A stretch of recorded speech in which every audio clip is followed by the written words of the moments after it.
Hello, friends and families. Welcome to the EDUCA DPS Podcast. My name is Javier Ibarra, your host of the EDUCA DPS English version.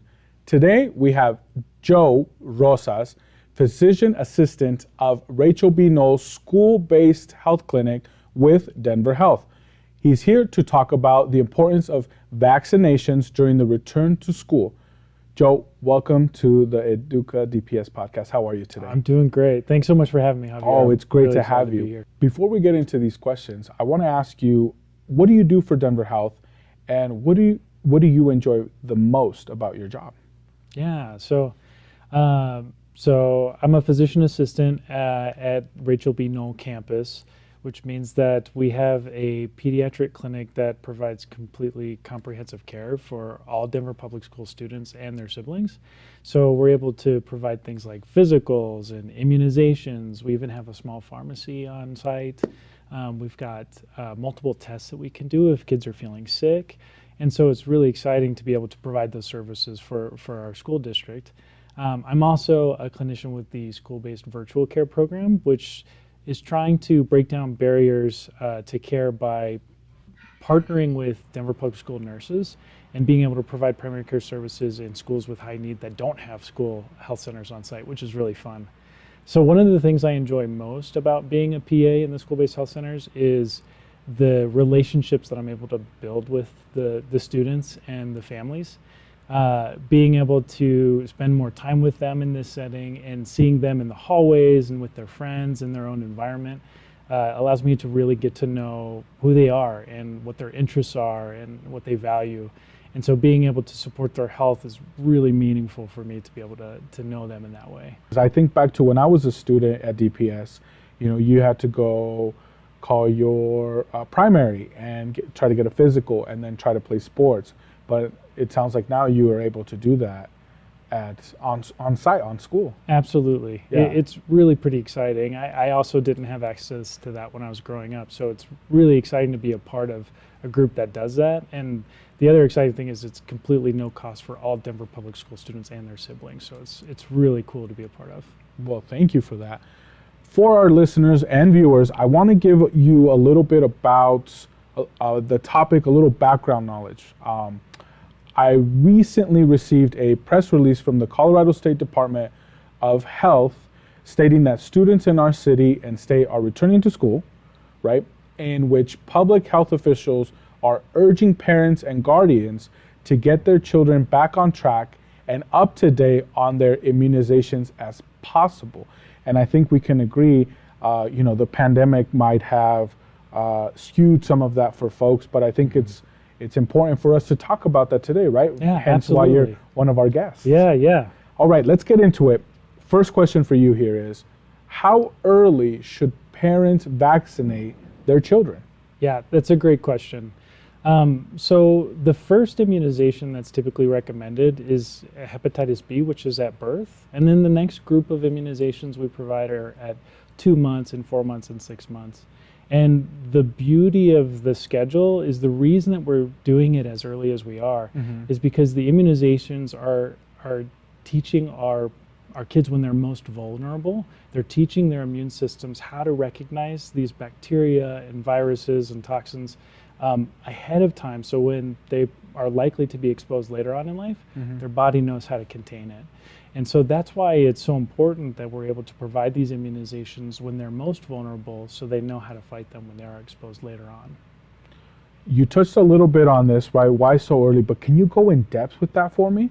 Yeah, of course. So to go into a little bit more detail, one of the beauties of being a young child is when a child is born, they actually have a lot of protection through antibodies that they receive from their mom, which is really, really cool. And they can also continue to get some of those antibodies if they're breastfeeding as well. And it's normal for our antibodies to kind of decline a little bit with time. And so that's why we actually wait those first 2 months to continue to let those antibodies do what they need to do. And then we start boosting them with those immunizations. And so by being able to provide the ability for the immune system to learn how to recognize these things ahead of time. That's why it's so important, because it prevents those bacteria and viruses and toxins from causing severe disease in the future. It sounds like the human body is very amazing in how it functions from the truly day you're is. born, Yeah, and how it works throughout. absolutely. My next question for you is, what are some of the vaccines that parents should prioritize, that they should really focus on? It really is a good question. And I think one of the simple answers is to say all of them. Right, Because every single each one of them is so powerful, and it's an amazing opportunity to, again, we are boosting a child's immune system, not preventing it from doing what it wants to do, but teaching how to do it even better. And so the things that we're preventing against, things like some of these conditions cause liver failure or inability to breathe from various things like diphtheria and pertussis, or some viruses might make it so that we can't breathe on our own, like from polio or infections of the brain. These are really serious consequences, and you can imagine all of those things. It's hard to weigh which one is more important than the other. And so the beauty is we don't have to. We're able to provide these really safe and really effective vaccines against all of these things that we just mentioned, so we can prevent our kids from even having to be exposed to these kinds of complications. I like what you said there about how we don't have to prioritize, we don't have to worry about them all. We can target them. I think, if history has taught us something, is a disease or a virus becomes available, and then we've acted to create a vaccine towards it, right? I also liked what you said about, the body is doing what it's going to do naturally, but with the vaccines, it's going to do it better. When I think of like a reference for cars, right? If you have a fast car, you could put a turbo in it. It's going to go fast, and then with the turbo, it'll go faster. Absolutely. So I think that's how my brain internalized what you were saying. Yeah, I like that idea, because I completely agree. We are just supporting the body to do better what it already knows what to do. And it's exciting, because this allows our kids to, instead of having to focus on some of these complications from a lot of the illnesses that they're exposed to, instead that time and effort can be focused on the things that are important, like sports and being in school, learning, being with family. It's really an amazing opportunity that we live in an age where we can do that. Yeah, absolutely. When you're not worrying about, all the other diseases or being sick in general, right? You can worry about your grades. You can worry about, playing a sport, that sort of thing. Absolutely. And so, normal things that our students are thinking about. My question to you here, and it's very important, I think, that our parents and families will want to know, caregivers, which is, which vaccines are required for you to start school here at DPS? Absolutely. So there is a good list of immunizations that are typically required, and there's a lot of overlap, which is really nice, between daycare and attending grade school at DPS. But some of the ones that we've already talked about a little bit, but just to kind of name them, would be hepatitis B to protect the liver, a vaccine called diphtheria, tetanus, and pertussis, which combines 3 different diseases we're protecting against. Haemophilus influenza, which historically has caused severe infections in the throat and is still around today, like all of these, which is why we still recommend them. Polio virus, pneumococcal disease causing pneumonias and brain infections, and then measles, mumps, and rubella, and varicella or chickenpox. Thank you for that. Yeah. I know that when I was in college and I was part of an orientation team, it was also part of the immunizations that are required for when you're going to school at the university level. So I think it all tracks. You said from preschool, and even before that, childcare, preschool, school, university. It's Absolutely. all one track.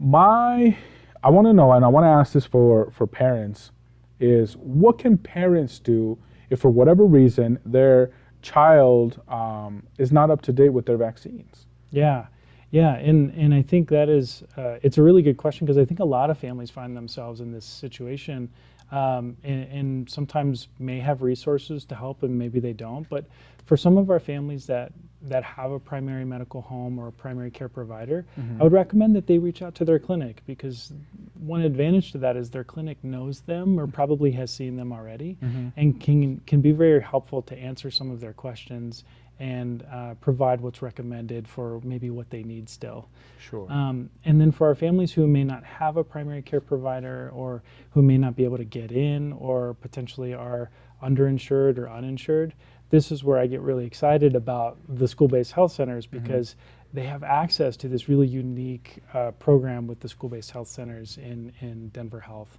And they can talk with a healthcare provider like myself or other members of the team, and we can sit down and talk with them about, well, what's recommended, and how can we support you and make you feel confident that this is a way that we can support you to be happy and healthy. So we can provide all of those resources, and it's no cost. I think that's part of the equity component that we talk about here at DPS, right? When we're providing resources for our families, often people think, well, the educational piece, right? We're a school district, we need to be providing the educational piece, but we also have something what's called the whole child, which goes along with everything that the child needs in order to learn, in order to thrive, is what we say here at DPS. Yeah. So thank you for explaining that. I want to know, should parents, guardians, family members talk about the importance of vaccines with their children? I think it's an awesome opportunity. Yeah, to me, this is a chance for an opportunity for parents or guardians or caregivers to really meet the kids where they're at, because some kids may have questions about how a vaccine works or why we even do vaccines, and then some kids might just be really scared about the pain that might be associated with it and may not understand why we do it. So it's a really great opportunity for our kids to be able to talk with somebody that they love and someone they trust, and to be able to learn that, oh, you know what, this is an opportunity for you to actually enhance your immune system so that you can instead focus on things that are important to you. So you can instead protect your community and people you care about who might be higher risk if they were to get some of these things, like our grandparents or maybe our younger siblings, things like that. So to me, it's a great opportunity to build relationships and really empower both kids and caregivers to be able to have that conversation. I think about the TikTok with a doctor who is trying to get the baby's attention. So baby's getting vaccines, and he's trying to get the attention, and it does this little song. I don't know if you've seen it, and it does this little song, and out of nowhere he immunizes the child, and the child has no clue on what happened. Absolutely. Yeah. I know exactly what video you're talking about, distracting with tissue paper and dancing and sounds, and it really is amazing, because it a lot of times when our kids have that fear, it's the fear of maybe the unknown, or it's sometimes blown out of proportion, because our brains are very powerful things. But we do have a lot of things that we can do to bring them comfort and to reassure them and to make it a really, oftentimes a positive experience when they leave. So it is a great example of how easy it could be and how positive that experience can be. I'm glad you mentioned that for our families who also might have some hesitation, right? Because I think if I'm the parent and I was scared of immunizations, then it's natural for my kiddo to be as well. But if one of our goals is to make that a positive experience, overall, I think that might change the perception and help parents get comfortable with it. Absolutely, yeah. And we talked about this a little bit, but can the school-based clinics help with all the vaccines that we're talking about here today? And if so, what is the cost? I think that'll be very important for our families who will want to know what costs are associated with the school-based health clinics. Absolutely, and I think it's a really, really great question. And in a lot of families that we're able to serve, sometimes it's a bigger question. Sure. So that is one of the reasons I love doing what I do, is we're able to provide all of these resources completely no cost for our families. We are grant funded, so we're able to provide these resources to all of our communities within DPS, no matter their insurance status, no matter their ability to pay. All of those resources and services that we provide at the school-based health centers are no cost, which is great. And with regards to your question about which vaccines we provide all of the recommended immunizations from the CDC and the ACIP. So we will be getting things like flu and COVID whenever those seasons are coming back, and we have all of the other school vaccines that we had talked about before. Something that we didn't talk about, but that's kind of really in the back of my mind here is, are school-based health clinics unique to DPS? Or do other schools across the country have them? Yeah, that's a great question. So I'm originally from Florida, okay, and I can tell you we didn't have anything like it. Right. So one thing that is unique with regards to the DPS school-based health centers is Denver Health's association with DPS. It is the largest school-based system in the state of Colorado, which is really, really cool. We're able to serve a lot of families. Right. But Aurora School District also does have some school-based health centers as well. And there are other school districts in the state that, and in the country, that provide these resources. But there are many, many locations that don't have access to these services. Sure. And so that's why I think it's really important to get the word out and let Right. families know this is a resource. We want to be able to support you in this way, however we can.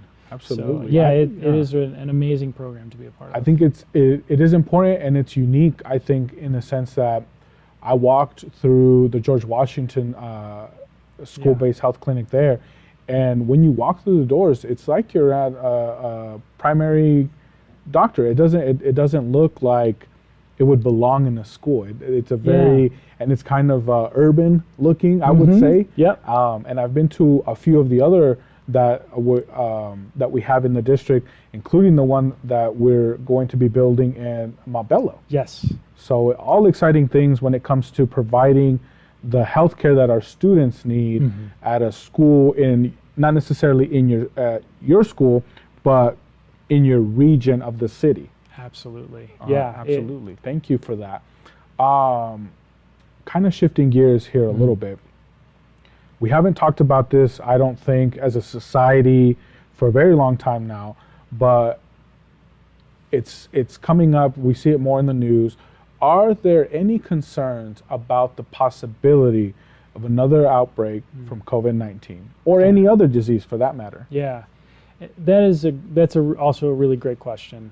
And so just to kind of take a step back, an outbreak is just when you have a rapid spread of a particular disease within a community that might be susceptible to it. And so a couple things that I think about that increases the chance of an outbreak occurring is, one thing is there are certain viruses that are really sneaky, and they can change just a little bit to sneak past our immune system. Like the flu? Yeah, like the flu. And that leads to us maybe getting infected more than once from things like flu and COVID.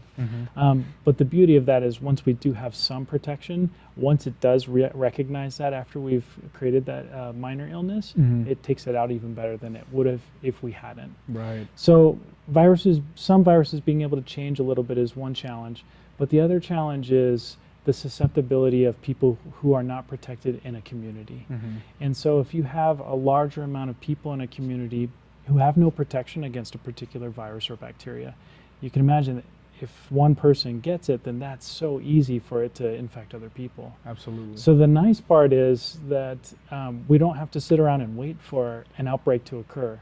We can get ahead of it. Yeah, we can get ahead of it. We have the resources to be able to immunize our communities and our loved ones and our kids, so that we can boost our immune systems to create a response so that when we are exposed to these things in the future, our bodies can take it out before it becomes a severe disease, and it makes it harder for it to spread. So we can really mitigate the risk of outbreaks occurring by helping our communities in support of vaccines.